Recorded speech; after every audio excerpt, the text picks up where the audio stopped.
Hello, loved ones. Welcome to the Whose Life Is It Anyway podcast. We made this for you who are now ready to help create a world that works for everyone. Enjoy. Hello, everybody. We're talking to Caroline Carey of Middle Earth Medicine Ways. She is a grandmother, a writer, and personal development facilitator, and she does soul retrieval. So we're going to talk about moving from innocence to sovereignty. And what is soul retrieval about, Caroline? Hello, thank you so much for asking me to come and share with you today. It's really... We have been eagerly waiting because we had a little chat earlier and it was so nice. We've been eagerly waiting to talk to you again. I'm delighted to be here. Well, yeah, soul retrieval. I spent a lot of my life asking myself the question, what was mine to do? It was kind of innate in me.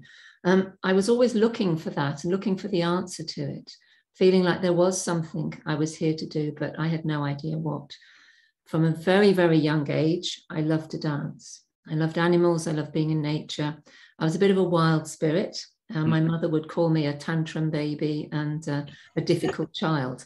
But I don't particularly believe I was. I think I just had very high spirit and just loved the outdoors and loved animals, wildlife. But dance was very, very particular to me. And so my mother put me in ballet classes, which I stayed in till I was a teenager. And any opportunity I had, I would dance. I'd dance in my bedroom, in the living room when the family was out. You know, it was the rhythm, it was the beat, it was something deeply profound about it for me, even though at that time, of course, I just thought I was having fun.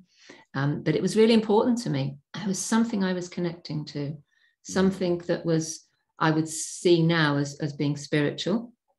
Back then, I've no idea. It was just great and it felt good and important to me. As time went on, I started to develop that. I started to go to the youth club, go to dance with other teenagers my own age.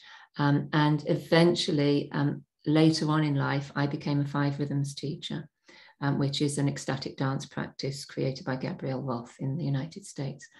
I went from being a mom of 6 to always holding that passion for myself, but and kind of losing my way a little bit with it, being a mom of so many, a big family, but then making my way over to New York to train and to become that teacher for others and to share what I felt so passionate about and what I had really accumulated and carried and nurtured since I was very, very young, some deeper sense of my purpose, my role in life.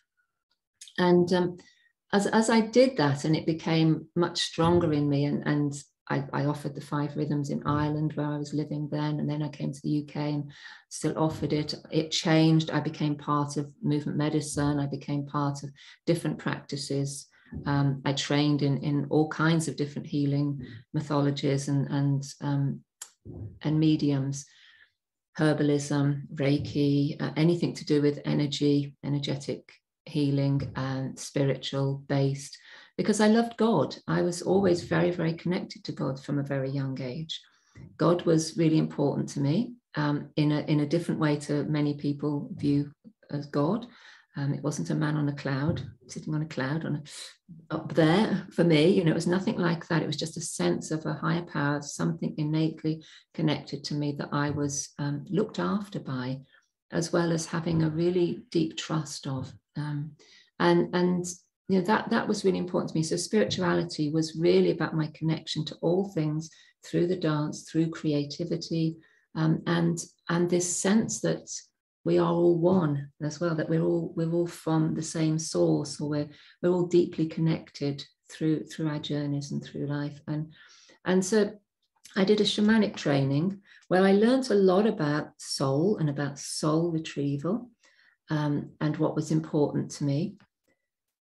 But there was something missing for me in all the trainings that I ever did. There was something that I wasn't quite hearing or quite getting. And I knew there was something further for me to explore.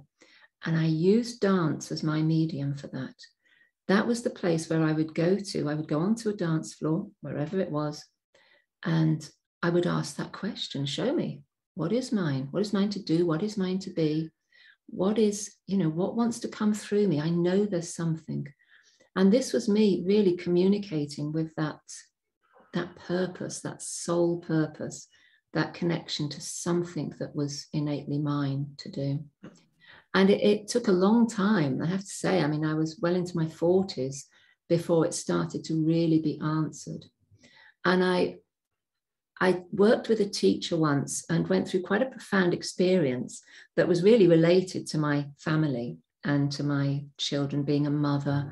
And it was a difficult one that I won't go into right now, but it tested me to the core. It was one of those moments where you go, oh, I really need to look at this.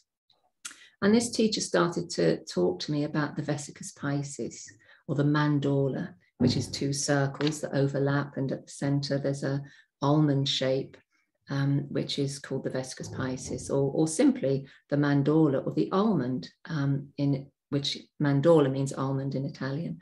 So this was something I started to look at and start to understand. At that moment of that kind of a crisis that I was in, I was learning about the polarity in my life. There was this very strong polarity that was stretching me, pulling me apart, making me feel uncomfortable. There was a great amount of tension deeply inside me. But I danced with that. I didn't run away from it. I didn't get too scared by it.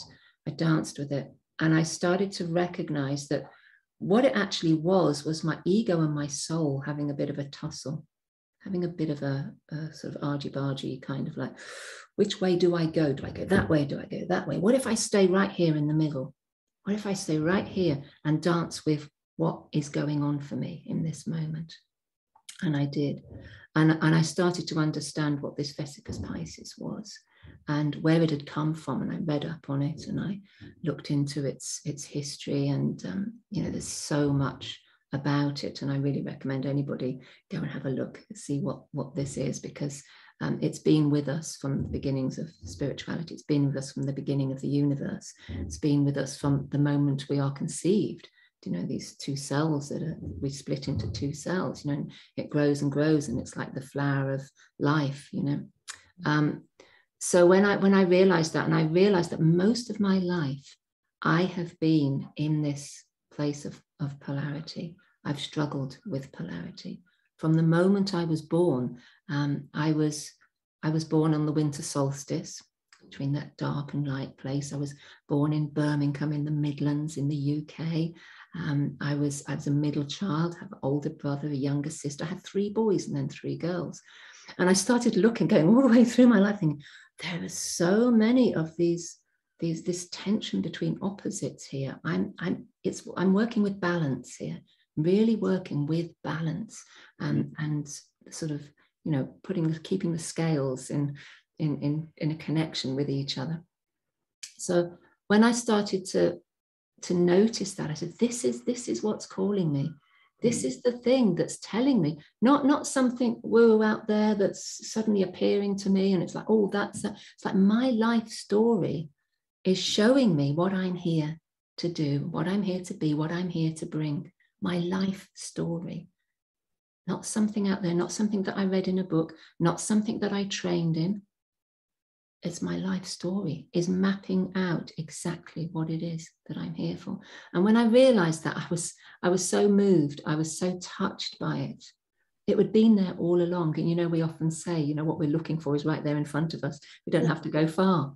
Well, that's exactly what it was like.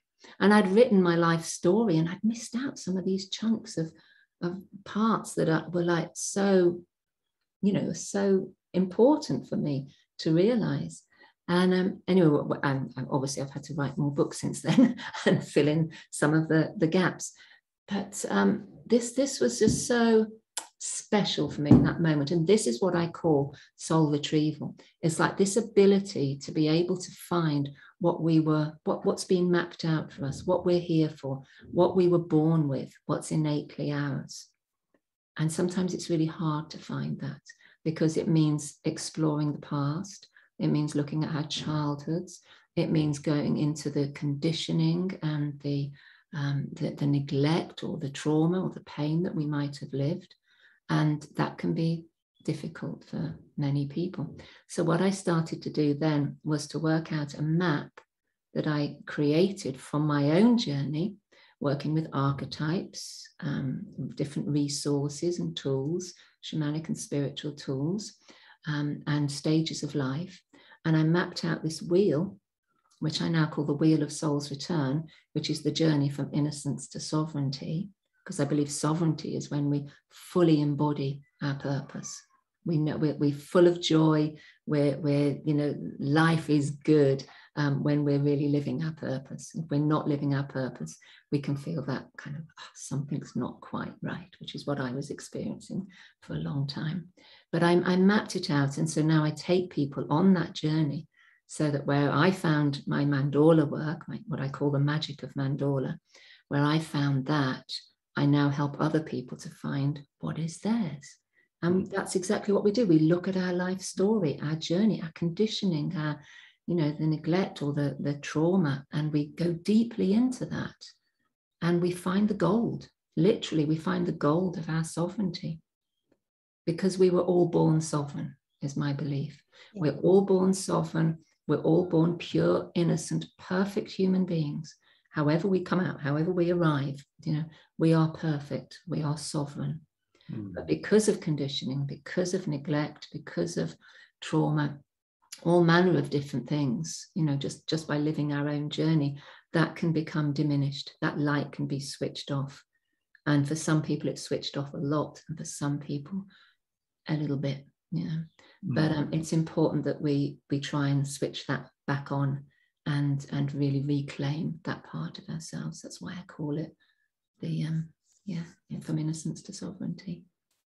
When you work with people, is it just that one process, or is it like a myriad of things? Because it seems like you have had your toes dipped in so many different waters, but they all have like a common thread of like the rhythm of life and this. What is it exactly you do if somebody comes in your door?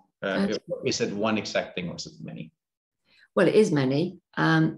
Primarily, I work with movement, dance, embodiment. Mm-hmm. So my work is about the embodiment of soul. And that means, to reclaim our fullness of spirit, our fullness of soul. So I work with movement because I think it's really important to connect to the body. Mm-hmm. We can't leave the body out. We can't just be talking heads, we have to feel into our whole being, because quite often that's where emotion is stuck as well, and where some of the old stories are held in. So I work a lot with movement.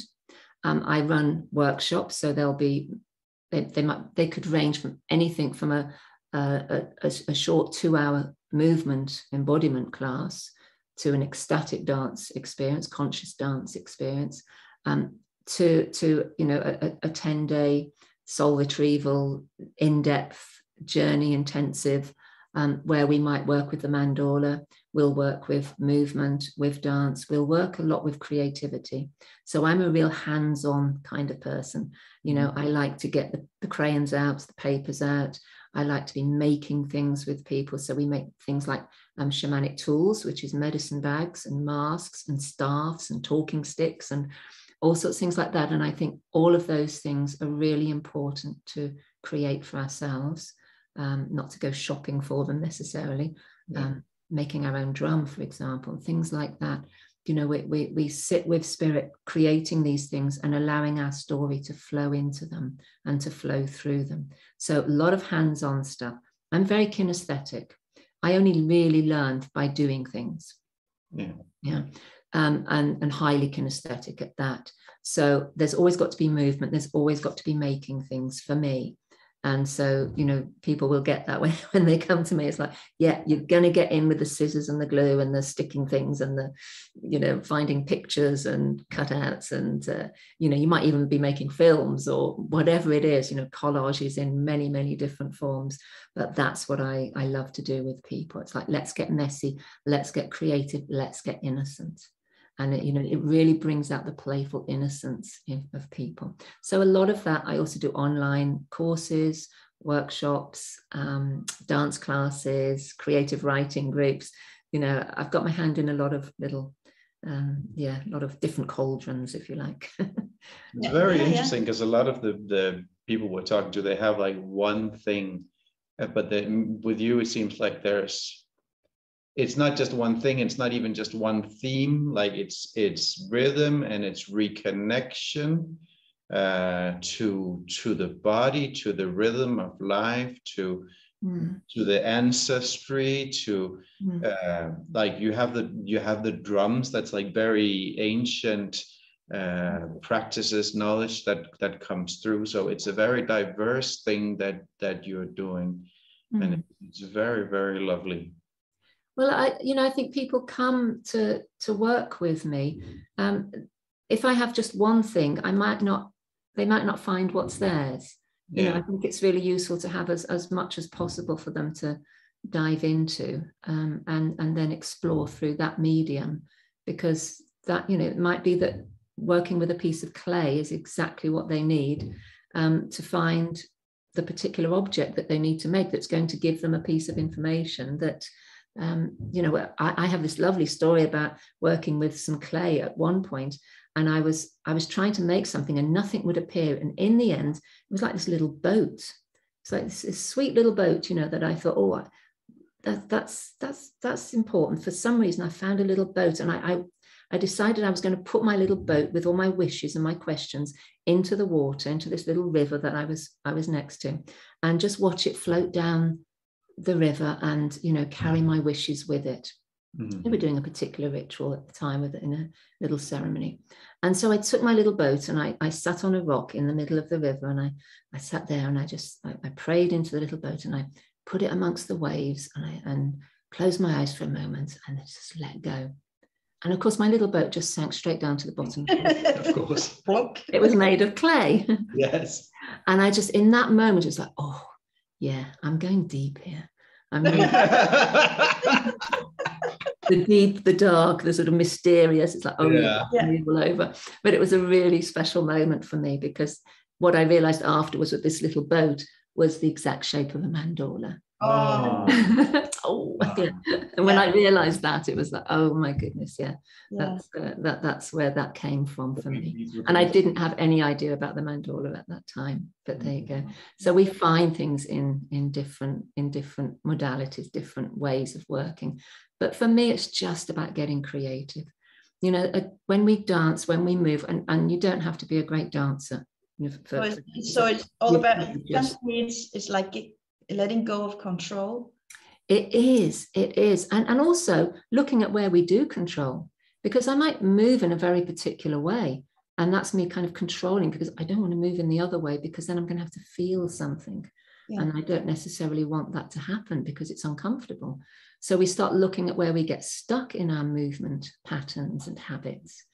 So that's really helpful to, you know, to notice those things. So when I'm working with movement, when I'm working with dance, it's there's music playing, or there's silence, or there's a drum beat. People get a chance to explore what their inhibitions are, but also what stops them from really stretching out, or from really moving quickly, or really moving slowly, or coming right back into the heart. You know, there's many ways to move. So that is a creative thing that we're doing. So when I'm talking about creativity, I'm not necessarily just talking about being an artist and doing nice paintings, which is great, and there's part of it as well. There's so many different things. You know, you can be creative in your garden, you can be creative out in nature, you can be creative writing a book or some poetry. You know, you can be creative designing a house, or even as a mathematician. You know, we play with things. So I encourage play. And whatever brings you, you know, alive through play and through creativity is, it's just beautiful. It's just what we need in order to reclaim that innocent part of ourselves. A lack of inhibition. Oh, yes. Not lack, but not. Well, recognizing when we are inhibited by something. Yeah. Because chances are that's come from childhood. And that's what's really key here, is like, what were the things that I loved as a child, and what were the things that held me back as a child? Where did I get support? Where didn't I get support? Yeah. All those sorts of things. Yeah. In Danish, we have it's actually quite nasty way of saying it, but like when children are acting out, we're saying hold op med at skabe dig, which means stop creating yourself. Oh. Yeah. Ooh. But it's like, it's so subconscious, we don't get that that's the meaning, but that is actually what we're saying to our children. Stop creating yourself. And it's so what society can do to us. Yeah. Stop us from creating ourselves. It's absolutely true what that. Yeah, just cool. That's incredible. Wow. Oh, would we really say that to our children? Apparently we do. Yeah, but we are creating ourselves from a very young age, finding out who we are. I didn't send my children to school. Some of them went when they wanted to, and others didn't, because I really wanted them to find what they wanted to be doing and to follow that. Yeah.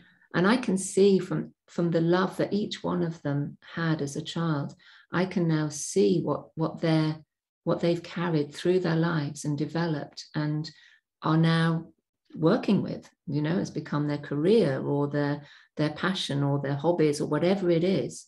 I can see that that's innately theirs. That's who they are. And that was the most important thing for my children, was for them to find out who they were and what was theirs to do in the world. It was a question I was asking myself. It's a question they needed to be asking themselves. And I had to hold a space for that. So, that was really important to me.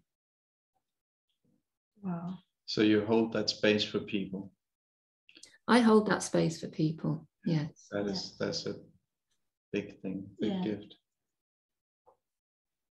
I have this thing. I think many moms have this thing where when their child is drawing, or my daughter, she has like a book where she can do a small, what's it called, opgaver? Task, well, they're not creative things. Yeah, like a writing numbers or letters, or doing a maze or something like that, or drawing something. And when I look at her doing things in that book, I have to like hold myself back because I want to correct her all the time. And I noticed my train of thoughts is that, what if someone else were to look at what she did, and because I know she can do the correct thing, but what if they looked at it and they saw that she had done something else? They would think that she couldn't do it. So I discovered that in myself, that was how I thought about it. I'm really trying every time she's doing something to hold myself back and let her do her thing, because it doesn't matter, because no one's going to look and judge her. It's only the people in my head. Yeah. Our parenting can get in the way sometimes, can't it? Hey, thanks for watching. If you liked what you just saw, head on over to whoselifeisitsummit.com/podcast, where you can find full-length episodes as well as in audio format, and we do a lot of other cool stuff. You can hang out with us and other like-minded individuals who want to create a world that works for everyone, and we do that on our platform, where we can chat, and we have Q&As and exclusive interviews as well. So there's so much to get over there. So come on over and play with us.